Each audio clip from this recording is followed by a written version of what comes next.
And that's why I think that, The Shining, and it's about, you imagine your own worldview gradually gets more and more, goes down the rabbit hole, until you can no longer see the wood through the trees. Excuse the cliches, but it's that. And I think it just takes an evil mind to exploit that. And this anger, and why I keep coming back to the rise of fascism, is the anger that people feel is being exploited. And it's being exploited in this country by profiteering Tories that want to make investments in the chaos of Brexit, and in America it's been through Trump. Right. And the people behind are all going, yeah, you're fighting for me. No, they're not fighting for you. They're not. They're fighting for themselves, out of greed and power. And it's really depressing.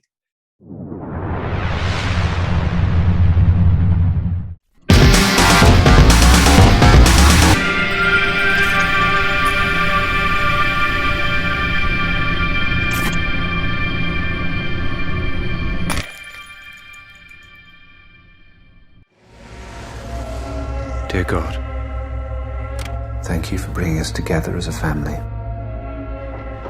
I hope you're both settling in well. Yes, thank you, Father. We'll make it a home in every room. Amen. When you made this film, the Banishing, I don't think you couldn't even have imagined that a film about this family going through this ordeal in the confines of their house was going to come out in exactly the same situation that pretty much everyone's going through right now. No, not at all. It was the end of the previous sort of world, if you like, the end of normal life before COVID, BC before COVID. It's kind of, yeah, definitely. The previous projects that you've done, that you've directed, you've been involved in the writing most of the times, but this one wasn't the case. Can you tell me about how you got involved in this case? Was it to do with the actual true story behind? No, not so much. No, I mean, there's been other other films I've done where, like Black Death, where someone else has written it. But I usually get involved very much. So that was actually the same with this. I got involved a couple of years ago, maybe about a year before I shot it. I've always wanted to do a ghost story, and I love period. And, I read the script, and it was 1938, and I was immediately attracted to the pre-war rise of fascism. So all of those elements kind of weren't there before. It was more of a standard ghost story. Okay. And so I just developed it to bring in some of the idea that while the world is turning upside down, gathered in this house, there are secret, it's basically the secrets that are within the house and that were within a relationship can be turned against you, just the same way that the rise of fascism is turning one person against each other. So it's just really trying to tap into that.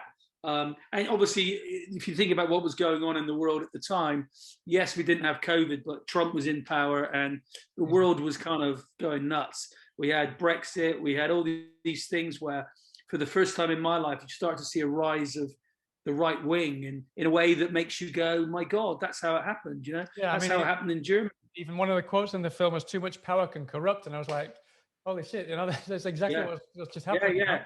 I mean, a group of, bully boys, basically SA soldiers, of just what they call themselves soldiers, attack the capital, That's exactly the sort of stuff that was happening in Germany. And I think we all need to be aware of it and speak out. Yeah, it's dangerous time. So that aspect of kind of the connotations with Hitler's Germany, and also the religious connotations, was that all originally in the script when it reached you, or was that something that you really wanted to kind of hone in on? So much.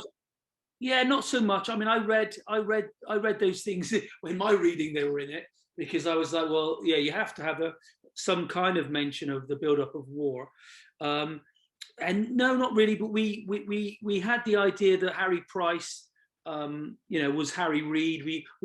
I didn't want to get into the whole Borley Rectory story, right. So I can't, because I felt that one, it's been done before quite a bit, and two, I don't believe when it says based on a true story. It's not a true story. It's like, ghosts are buried within us. They are our own fears, our own. Someone asked me on a interview, have you ever had a paranormal experience? I'm like, no. Of course not. What's the time, Mr. Wolf? 3 o'clock. What's the time, Mr. Wolf? What's the time, Mr. Wolf? Addy? Have I led in bed being scared? Have I led in bed worrying? Have you imagined what the noise is downstairs? Is it a bogeyman? Yes, of course. But these anxieties, I think, come from within, and that was kind of the thing. And then the idea that at the end it goes to Germany. The idea that he was the elements of, was he involved in fascism?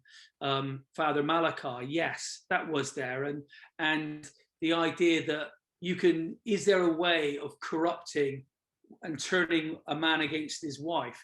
I mean, is he corrupted, her husband, because of the house, or is he corrupted by his own jealousies and envy about her past and her own history?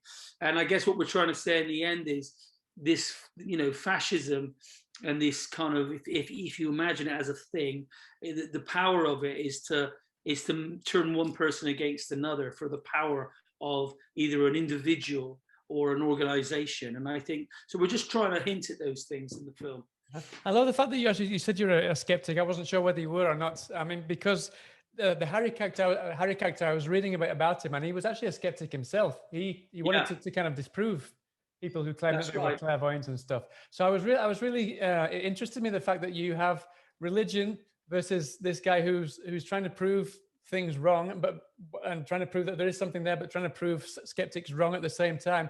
And I love this kind of war that's going on there between religion trying to say that the skeptic guy is, you can't believe me, is poisonous, and he's trying to say that the religion is poisonous. Was that something that played heavily on your mind when you were coming up with the finishing touches of the script? Sorry. Yeah, I think so. I think there's always that conflict of kind of, how do I put this without getting myself in trouble? But I think there's a conflict, I think, of people who are susceptible, and not to say that if you are susceptible to religion, it implies that there's a fraud going on. I believe that people, human beings, need a faith, and it's in us. The reason we have faith is because it's in us to want faith. Does that faith push you towards other things? Are you more likely to support QAnon if you're religious? I don't know. I'm not going to speculate, but are you leading down these similar rabbit holes and it's kind of, it's touching on that. It's like he doesn't believe he believes in ghosts but doesn't believe in faith, or he sees the two as the same. He says the two are at odds. I think that's similar to the idea of if there's God, there's a devil. It's that conflict, I think. So, yeah. I know you wanted to be careful answering that question, but I want to keep going on with that topic because it kind of really intrigued me. The fact that you also, Malachi's, the way he exploits the characters in the film was really intriguing as well. How much was that based on real things that you found out about what went on? Because you mentioned they're the Nazis, and how much of it was fiction? I think in the story, I mean, you have to see that what I'm trying to say about the story in Borley Hall is that we've moved away from that. It's not about, and I'm not doing it for any reasons. The story and the world of the story is that Sean's character, he very much walks the line between, is this real, and or is this something that's are you being exploited by the church? Are you being exploited? Is the church in bed with fascism? And it's all of those things that it's alluding towards. Listen, there's no secret that the Catholic Church didn't do enough to rail against the rise of fascism when it rose with Mussolini. I could say the same thing about the evangelicals and Trump. They should be against this guy who's saying these evil things. And I think we are touching upon that. Love thy neighbor unless thy neighbor is black. There's all those kind of hypocrisies that are kind of buried away. And the reason I felt that the 1940s was a specific time, or 1930s, is that it says there's a double standard. These people can be Christians, but they're also judgmental. And I think what Harry's doing when he arrives is, he's bringing a kind of he's asking those difficult questions. He's like a modern character, if you like, in the 1930s, and he's aware. He's saying, "Why have you put this family in this house?" He's understanding that she's a fragile, broken person herself, and that she has been put there for a reason. Now, obviously, we've created this reason to be able to get the bones of potentially this haunted character from the past, but it could just as easily be, are they exploiting that couple for their own end? And so it plays on that balance. I do think there's a lot of hypocrisy. I do think that that you can be a devout, and I use Christianity, you can be a devout Christian who's racist, or unfortunately who's homophobic or transphobic. In fact, in many cases, certainly with the latter, certainly with sexuality, they're more likely to be. Yeah. And that is completely at odds with the idea of love thy neighbor and Christianity, I think, in general. Uh-huh. Something else that there was like a correlation between was, I don't know if it was just me reading between the lines, but there's a scene where Harry's character's in the bar with the local doctor, I think it was, and he was kind of in cahoots with Harry, and he was going against religion. Was there something you were trying to say there? Was the kind of a hint there that the kind of the science religion debate there? No. What we're saying there is no. I mean, Harry knows that this guy is potentially a fascist, and that he has fascist. He's come to that scene knowing that Father Murray has a past. He's saying the church is fascist. He's saying that I've got your number. I know about you and your past. And I know that you've put these people here for a reason. We've sort of joined the story, if you like, when the story had already happened. I mean, is that what you mean? I mean, that's what we're not trying to say it's against the church. We're saying that these two have got a history. And if Sean represents anything, he represents modern thought, if you like, versus the thought of the 1930s, which, I mean, you got to remember when this was happening, Brexit was happening. And so I was really kind of angry about that. And this film definitely is a little bit of, is this the world you want? Is this the world, the old England that you want? The England when homosexuality was illegal, when people used to go to church? Because when all these things were happening, all this other bad stuff was happening too, and these opinions and the stuff that's buried away behind the doors of a family. There's been a man who's seen in town this afternoon. He's a charlatan, a storyteller. He's dangerous. You have God's fight in you, Vicar, because you're going to need it. Okay, I really want to talk about Sean, because I mean, I've been a big fan of Sean's for a long, long time. I mean, every single role that he does is so different and so memorable. And this portrayal of Harry is no different. He looks, I mean, he really, really dug into it, but it looks like he was having so much fun with it at the same time. Aside from it being kind of this really serious role, he looks like he just had so much fun with it. How did you create the kind of this persona? He's a fellow man, couldn't he, old Sean? Yep. He's got a big relationship with Manchester. He spent a lot of time in Manchester. So look, we worked together on Creep, obviously, and we've stayed in touch and remained mates ever since. And I thought, look, it'd be great to work with Sean again. I sent the script to Sean, and we got on the phone, and he said, look, I want to do it, but I sort of want to go for it, Chris. I want to be quite big. I want to like make him a very exuberant character. And we spoke about one of my favorite performances, which is Anthony Hopkins in Dracula in the Harry, and he's massive in that, and he's very big. And I think in a way, Harry is a Van Helsing character to some extent. And so Sean, to sort of come up with a voice and a look, and he wanted him to be, again, modern. He said, like, is he straight? Is he gay? Who knows? Does he go to jazz clubs? Does he smoke weed? Has he done heroin? Probably. Yeah. He kind of went down this whole idea. Has he been living in Algiers, in Casablanca, and he's this sort of debonair guy, so we couldn't really put our foot on him. And then he just called me, and I think he'd been watching Strictly Come Dancing, and he was like, Chris, I'm thinking about doing maybe I should be a dancer, a tango dancer. And I went, yeah, let's do it. So suddenly we got the tango, and he liked that because tango was a very undercover thing.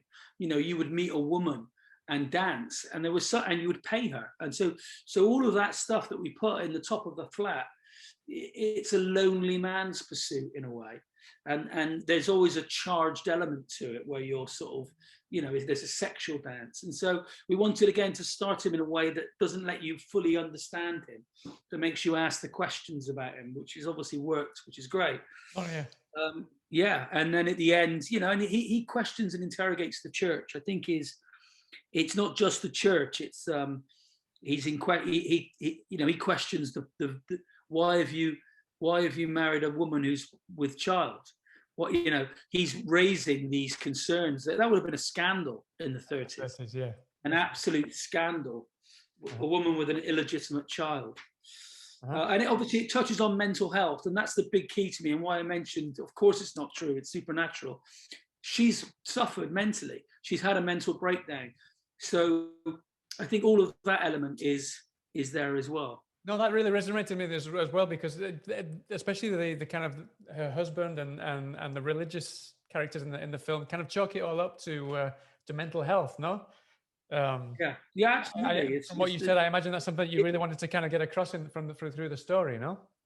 Yeah, I mean, I think all of the films that I've done, you know, the Triangle is about mental health. You know, it's about, and that's why I think that, you know, The Shining, and it's about, you imagine your own worldview gradually gets more and more, goes down the rabbit hole. Until you can no longer see the wood through the trees, excuse the cliches, but it's that. And I think it just takes an evil mind to exploit that, you know. And this anger, and why I keep coming back to the rise of fascism, is the anger that people feel is being exploited, you know. And it's being exploited in this country by, you know, profiteering Tories that want to make investments in the chaos of Brexit, and in America it's been through Trump. And you know, and the people behind are all going, yeah, you're fighting for me. No, they're not fighting for you. They're not. They're fighting for themselves, out of greed and power. It's really depressing. This mental instability that we see in the film.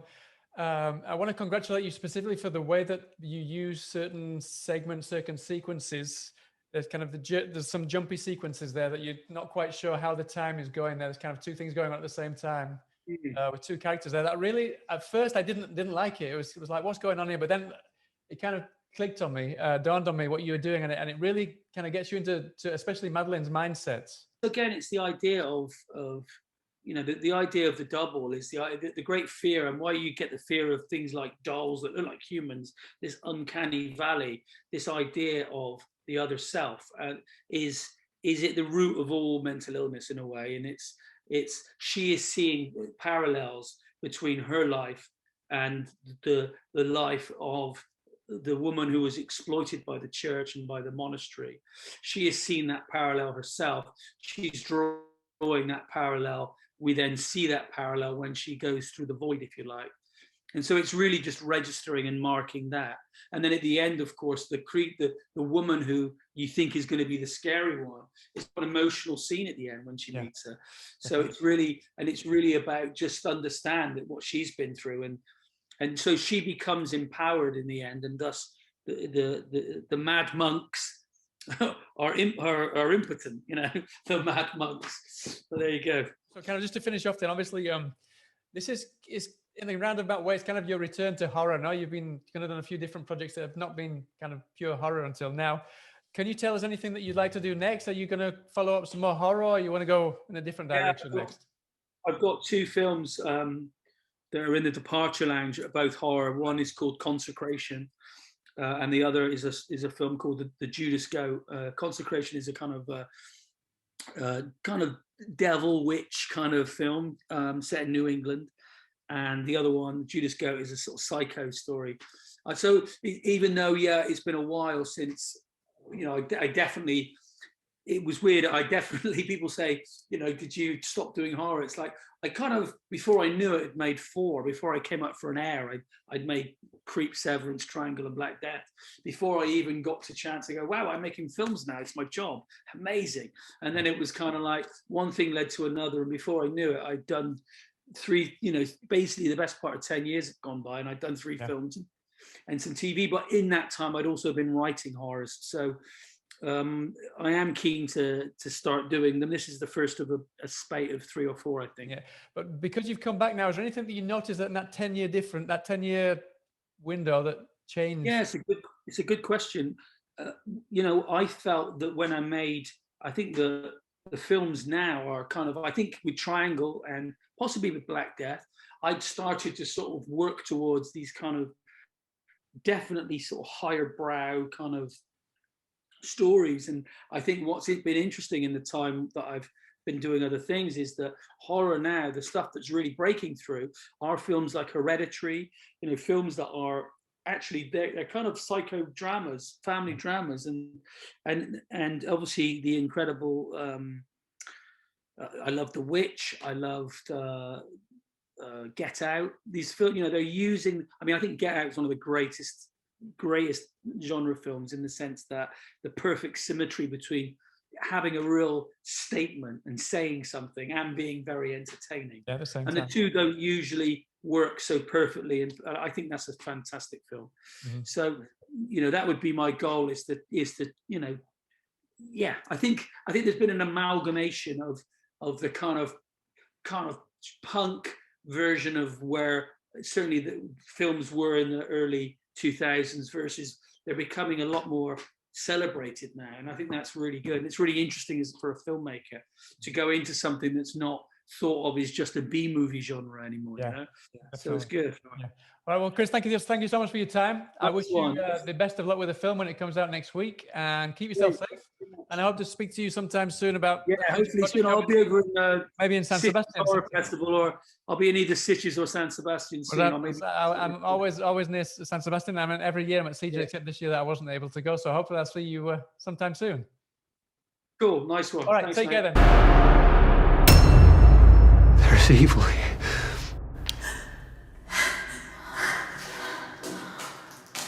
Hello?